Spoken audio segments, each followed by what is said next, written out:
¿Alguna vez te has preguntado qué harías si lo perdieras todo? ¿Si de pronto la vida que conocías se desvaneciera como la niebla al amanecer? Esta es la historia de dos mujeres que enfrentaron precisamente eso. Una historia que nos llega desde las páginas más antiguas de la Biblia, pero que resuena con verdades tan actuales como el aire que respiramos.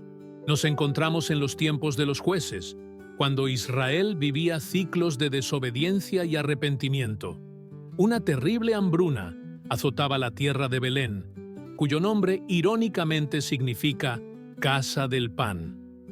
Entre la desesperación y la incertidumbre, un hombre llamado Elimelec tomó una decisión que cambiaría el destino de su familia para siempre.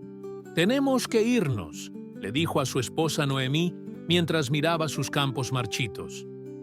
«En Moab hay comida. Podemos establecernos allí hasta que la hambruna termine».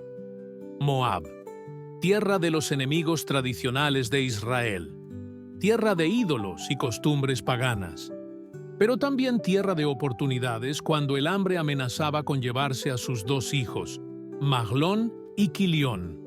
El viaje fue arduo, kilómetros de camino polvoriento, miradas de reproche de sus vecinos y el peso de abandonar la tierra prometida por Dios. Pero finalmente, la familia se estableció en Moab. Respiraron aliviados cuando pudieron comer pan nuevamente, cuando sus hijos crecieron y conocieron a dos jóvenes moabitas, Orfa y Ruth, con quienes eventualmente se casaron. Parecía que la decisión había sido acertada, hasta que la tragedia golpeó sin avisar. Primero fue Elimelec. Una enfermedad repentina se lo llevó, dejando a Noemí como una viuda en tierra extranjera. «Aún tengo a mis hijos», se consolaba ella mientras lloraba en silencio por las noches. Pero la muerte no había terminado su trabajo en aquella familia. 10 años después de llegar a Moab, también Mahlón y Quilión fallecieron, uno tras otro, como velas que se apagan con un soplo del viento. 3 viudas quedaron en aquella casa. Noemí, con el cabello ya plateado por la edad y el sufrimiento, junto a sus 2 nueras moabitas, Orfa y Ruth, sin esposos, sin hijos, sin futuro aparente. Fue entonces cuando Noemí escuchó las noticias. Jehová ha visitado a su pueblo dándoles pan. La hambruna en Belén había terminado. Con el corazón dividido entre la esperanza y el dolor, Noemí tomó otra decisión. Volvería a su tierra. Volvería sola. «Regresen a la casa de sus madres», les dijo a sus nueras mientras preparaba su escaso equipaje. «Que Jehová tenga de ustedes misericordia, como ustedes han tenido con mis hijos y conmigo. Que Él les conceda encontrar descanso, cada una en casa de su esposo». Las besó, y las 3 mujeres rompieron en llanto. Un llanto que resonaría a través de los siglos, hasta llegar a nuestros corazones. Pero lo que sucedió después cambiaría el curso de la historia. «No insistas en que te deje y me separe de ti». La voz de Ruth resonó con una determinación que sorprendió incluso a ella misma. Las 3 mujeres estaban de pie en el camino polvoriento, a punto de separarse. Orfa, entre lágrimas, ya había besado a su suegra en despedida y caminaba de regreso a la seguridad de la casa de sus padres. Pero algo diferente ardía en el corazón de Ruth. Noemí miró a su nuera con ojos cansados. «Mira, tu cuñada ha vuelto a su pueblo y a sus dioses. Regresa tú también». Fue entonces cuando Ruth pronunció aquellas palabras que quedarían grabadas para siempre en la historia. «No me ruegues que te deje y me aparte de ti. A donde tú vayas, yo iré, y donde tú vivas, yo viviré. Tu pueblo será mi pueblo, y tu Dios será mi Dios.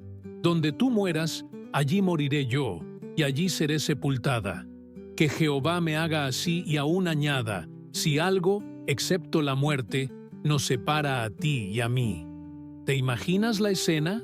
Una joven moabita, con toda la vida por delante, renunciando a su seguridad, a su familia, a sus costumbres y hasta a sus dioses, para seguir a una mujer mayor, amargada por el sufrimiento, que regresaba a un país extraño sin nada que ofrecer.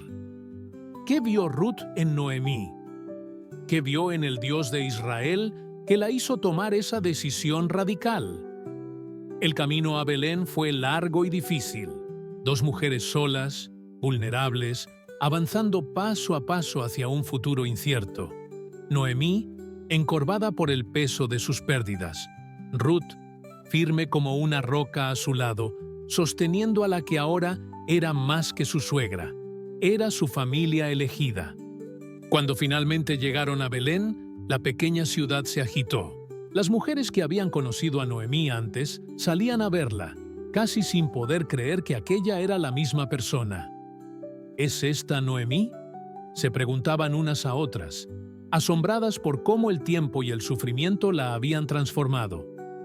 «No me llamen Noemí, que significa placentera», respondió ella con amargura. «Llámenme Mara, amargura, porque en grande amargura me ha puesto el Todopoderoso. Me fui llena, pero Jehová me ha vuelto vacía.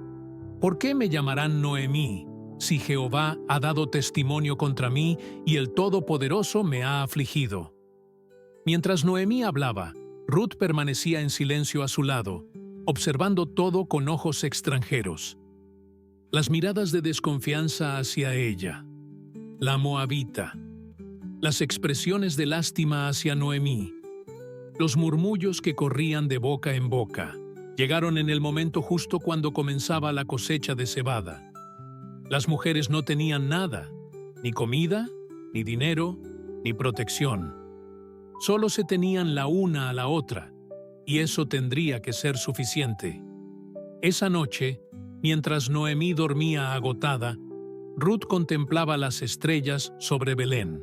Las mismas estrellas que Dios le había mostrado a Abraham siglos atrás, prometiéndole descendencia más numerosa que ellas. «Tu Dios será mi Dios», susurró Ruth en la oscuridad, sin saber que ese mismo Dios ya había puesto en marcha un plan mucho más grande de lo que ella podía imaginar. Un plan que estaba a punto de revelarse en los campos de cebada de Belén. El sol apenas comenzaba a asomarse sobre los campos de Belén, cuando Ruth se acercó a Noemí con una propuesta.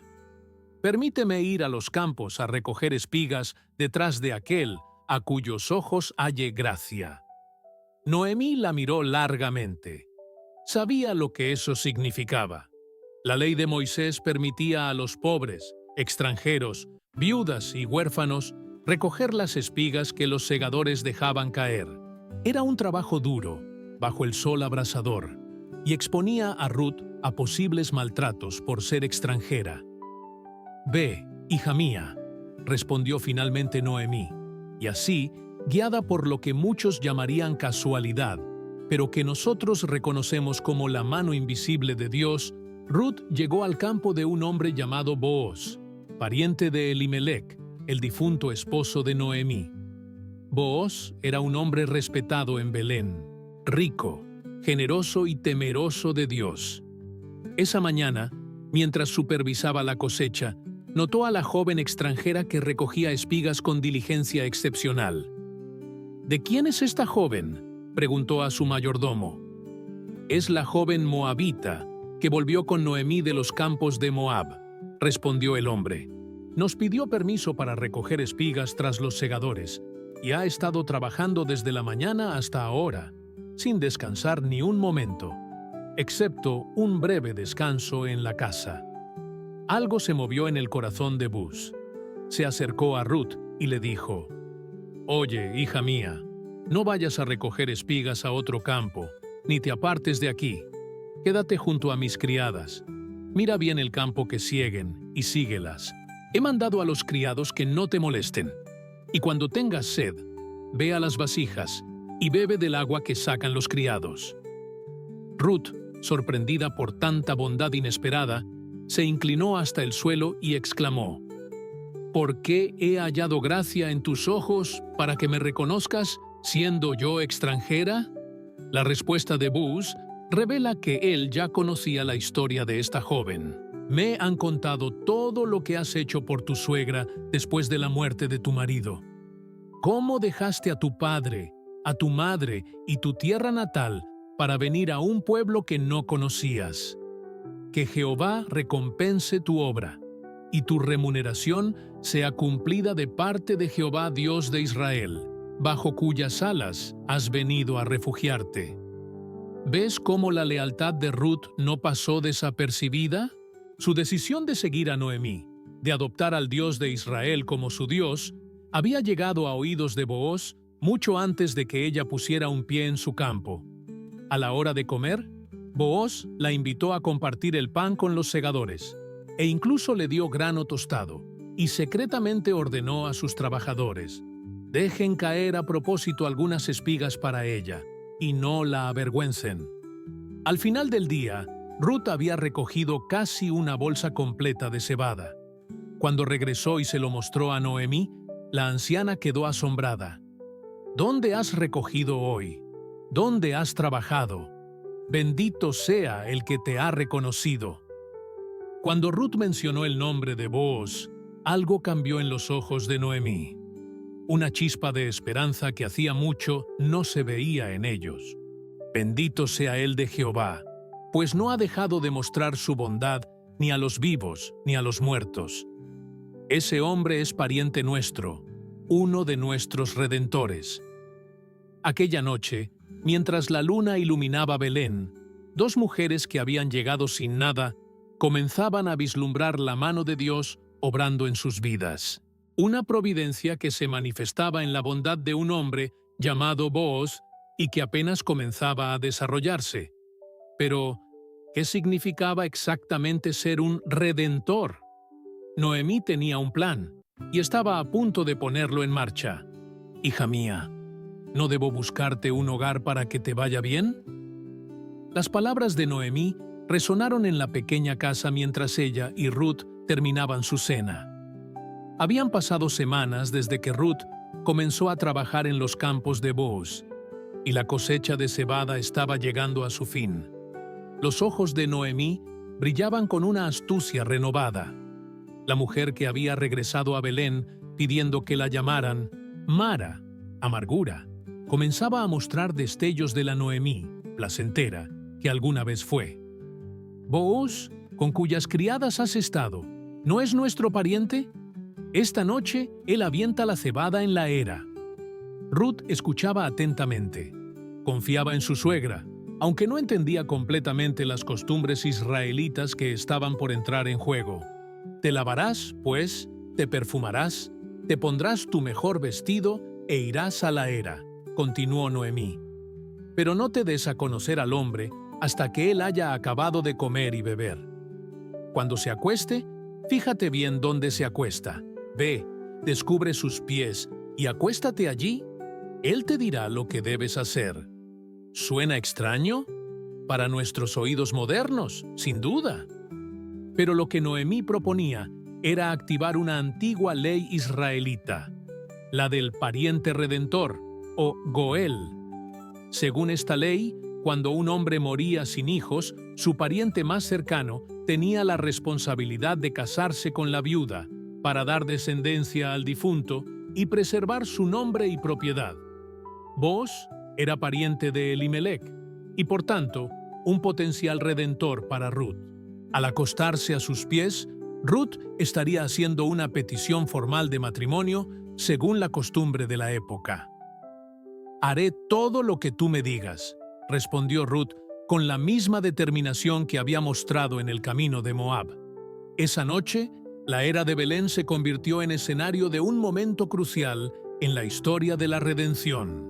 Booz, después de un día agotador de trabajo, cenó, bebió y con el corazón alegre se fue a dormir junto al montón de grano. Ruth esperó pacientemente en las sombras. Cuando todo estaba en silencio, se acercó sigilosamente, descubrió los pies de Booz y se acostó. A medianoche, Booz se estremeció. Algo lo había despertado. Se volvió y había una mujer acostada a sus pies. «¿Quién eres?», preguntó sorprendido. «Soy Ruth, tu sierva. respondió ella con voz firme pero respetuosa. Extiende el borde de tu manto sobre tu sierva, por cuanto eres pariente redentor. Lo que Ruth pedía no era ambiguo. Extender el manto era una expresión que simbolizaba protección, matrimonio y redención. La respuesta de Booz reveló no solo su nobleza, sino también su conocimiento de las leyes de Israel. Bendita seas tú de Jehová, hija mía.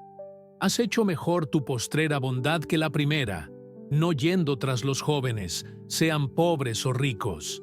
Ahora, hija mía, no temas. Haré contigo lo que tú digas, pues toda la gente de mi pueblo sabe que eres una mujer virtuosa. Pero había un obstáculo. Aunque es cierto que yo soy pariente cercano, hay un pariente más cercano que yo. La ley era clara. El derecho de redención correspondía primero al pariente más cercano. Booz, hombre justo, respetaría el orden establecido. «Quédate esta noche aquí», le dijo a Ruth. «Si él quiere redimirte, bien, que te redima. Pero si no quiere hacerlo, yo te redimiré. Vive Jehová». Antes del amanecer, cuando aún no había suficiente luz para reconocer a una persona, Booz despertó a Ruth. Le dio 6 medidas de cebada para que no regresara con las manos vacías a casa de su suegra, y le pidió discreción. Cuando Ruth regresó y le contó todo a Noemí, la anciana sonrió. «Quédate tranquila, hija mía, hasta que sepas cómo se resuelve el asunto, porque aquel hombre no descansará hasta que concluya el asunto hoy mismo». El plan estaba en marcha, pero el desenlace no dependía ya de ellas, sino de las negociaciones que Booz tendría que realizar en la puerta de la ciudad, donde se ventilaban los asuntos legales en aquellos tiempos. Un drama de redención estaba a punto de desenvolverse ante los ancianos de Belén. El sol apenas comenzaba a iluminar las calles de Belén cuando Booz ya estaba sentado a la puerta de la ciudad. No había perdido tiempo. Como había dicho a Ruth, no descansaría hasta resolver el asunto ese mismo día. La puerta de la ciudad no era solo un acceso, era el centro de la vida pública, el lugar donde se realizaban los negocios, se impartía justicia y se cerraban acuerdos importantes. Booz esperaba, observando a cada persona que pasaba. Finalmente, vio al pariente más cercano de Elimelech, el hombre que tenía el primer derecho de redención. Fulano, ven acá y siéntate». Lo llamó Booz, omitiendo su nombre en el relato bíblico, quizás como señal de que este hombre no cumpliría con su deber sagrado. Luego, Booz reunió a 10 ancianos de la ciudad como testigos oficiales. La escena estaba preparada para un acto legal de gran importancia. Noemí, que ha vuelto de los campos de Moab, vende la parte de la tierra que tuvo nuestro hermano Elimelech. Comenzó Booz presentando el caso. Pensé hacértelo saber y decirte, cómprala en presencia de los que están aquí sentados y de los ancianos de mi pueblo. Si tú quieres redimir, redime. Y si no quieres redimir, dímelo para que yo lo sepa, porque no hay otro que redima sino tú, y yo después de ti. El pariente, viendo una oportunidad de adquirir tierra, respondió prontamente, «Yo redimiré». Pero Booz no había terminado.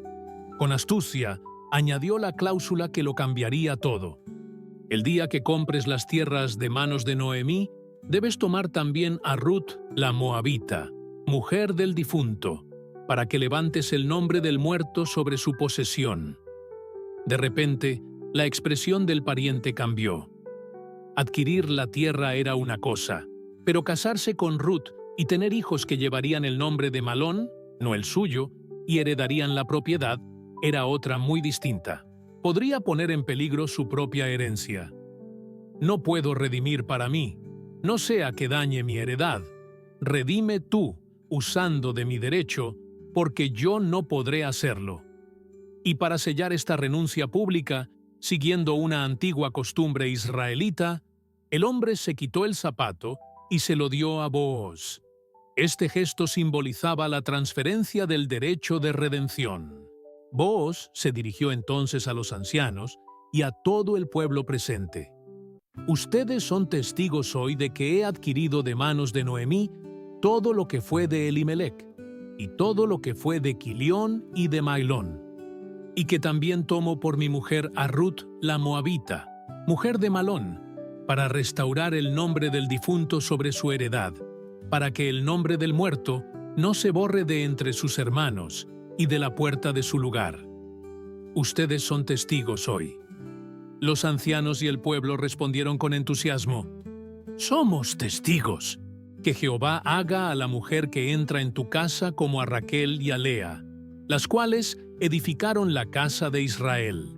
Que seas ilustre en Efrata y seas reconocido en Belén. Y que a través de la descendencia que Jehová te dé de esta joven, tu casa sea como la casa de Fares, el hijo de Tamar y Judá». ¿Notas algo importante en estas bendiciones? Los ancianos estaban comparando a Ruth con las matriarcas de Israel, Raquel y Lea. La extranjera moabita estaba siendo aceptada plenamente en el pueblo de Dios, no como una marginada, sino como una mujer digna de continuar el linaje de las promesas divinas. Más aún, la mención de Tamar y Fares conectaba directamente esta historia con la línea mesiánica, el linaje que eventualmente produciría al rey David, y mucho más tarde, al Mesías mismo. La redención estaba completa. Booz y Ruth se casaron. La que había venido a Israel como una extranjera viuda y sin esperanza, ahora estaba unida a un hombre noble, respetado y temeroso de Dios. Y lo mejor estaba por venir. Bendito sea Jehová, que no te ha dejado hoy sin pariente redentor. Que su nombre sea celebrado en Israel. Las mujeres de Belén rodeaban a Noemí, quien sostenía en sus brazos a un pequeño bebé. Lágrimas de alegría corrían por las mejillas de la anciana, mientras contemplaba al hijo de Ruth y Buz. ¿Quién hubiera imaginado este final cuando Noemí regresó a Belén, amargada y vacía? «Me fui llena, y Jehová me ha vuelto vacía», había dicho entonces, pero ahora sus brazos y su corazón rebosaban de nuevo. «Él será restaurador de tu alma y sustentará tu vejez», continuaban diciendo las mujeres a Noemí. «Pues tu nuera, que te ama y que es para ti mejor que 7 hijos, lo ha dado a luz». ¡Qué elogio más grande para Ruth! En una cultura donde los hijos varones eran altamente valorados, decir que Ruth era mejor que 7 hijos era la máxima alabanza posible. Pero la historia no termina con el nacimiento de este niño. Las vecinas le pusieron por nombre Obed, que significa siervo o adorador. Y aquí viene la revelación más asombrosa de este relato. Obed fue padre de Isaí, e Isaí fue padre de David. Sí, leyeron bien. Este niño, nacido de la unión de un israelita y una moabita, sería el abuelo del rey David, el más grande rey de Israel, y más importante aún, entraría en la genealogía del Mesías, Jesucristo, como lo confirma el Evangelio de Mateo. ¿No es asombroso cómo Dios teje los hilos de la historia? Una hambruna lleva a una familia a Moab. Tragedias múltiples dejan a 2 mujeres desamparadas. Una decisión de lealtad las trae de regreso a Belén. La providencia las guía al campo de un pariente. La sabiduría de una anciana elabora un plan. La nobleza de un hombre respeta la ley, pero encuentra el camino para la redención. Y de todo esto, surge un niño que será antepasado del Mesías. La historia de Ruth nos enseña verdades profundas que resuenan hasta nuestros días. Nos muestra que la lealtad y el amor familiar trascienden los lazos de sangre. Ruth eligió a Noemí, eligió a su Dios y a su pueblo, creando un vínculo más fuerte que el origen étnico o nacional. Nos recuerda que Dios trabaja en los detalles aparentemente casuales de nuestras vidas. Por casualidad, Ruth llegó al campo de Booz, pero sabemos que fue la providencia divina guiando cada paso. nos enseña sobre la redención. Booz, como pariente redentor, es un hermoso tipo de Cristo, nuestro Redentor. Él pagó un precio para rescatar a Ruth y Noemí de su situación desesperada, así como Cristo pagó el precio por nosotros en la cruz. Nos demuestra que Dios incluye a los extranjeros en su plan de salvación. Ruth la Moabita se convirtió en antepasada de David y de Jesús, mostrándonos que el amor de Dios trasciende fronteras nacionales y barreras étnicas. Y finalmente, nos recuerda que aún en nuestros momentos más oscuros, cuando todo parece perdido, Dios sigue trabajando. Cuando Noemí pensaba que su vida había terminado, Dios estaba apenas comenzando a escribir un nuevo y glorioso capítulo. Hoy, mientras reflexionamos sobre esta antigua historia, preguntémonos, ¿estamos dispuestos a mostrar la lealtad de Ruth? ¿Podemos ver la mano de Dios en las casualidades de nuestra vida? ¿Reconocemos nuestra necesidad de redención? ¿Estamos abiertos a que Dios use a personas inesperadas en nuestro camino? La historia de Ruth y Noemí nos recuerda que, aun en los valles más oscuros, la providencia divina sigue obrando. A veces no podemos ver el panorama completo, pero Dios está tejiendo una tapestry de redención más bella de lo que podríamos imaginar. Y quién sabe, quizás las decisiones de lealtad y amor que tomamos hoy, como la de Ruth hace miles de años, tendrán repercusiones que ni siquiera podemos imaginar. Porque en el reino de Dios, ningún acto de amor y fidelidad es demasiado pequeño para ser usado en su gran historia de redención. Gracias por acompañarme en este viaje a través de la historia de Ruth y Noemí. Una historia que, aunque ocurrió hace miles de años, sigue hablándonos hoy sobre la lealtad, el amor familiar y, sobre todo, sobre la incansable providencia de un Dios que nunca nos abandona y que puede transformar nuestras más grandes pérdidas en nuestras más asombrosas bendiciones. Que el Dios de Ruth y Noemí, el Dios que redime y restaura, bendiga tu vida hoy y siempre.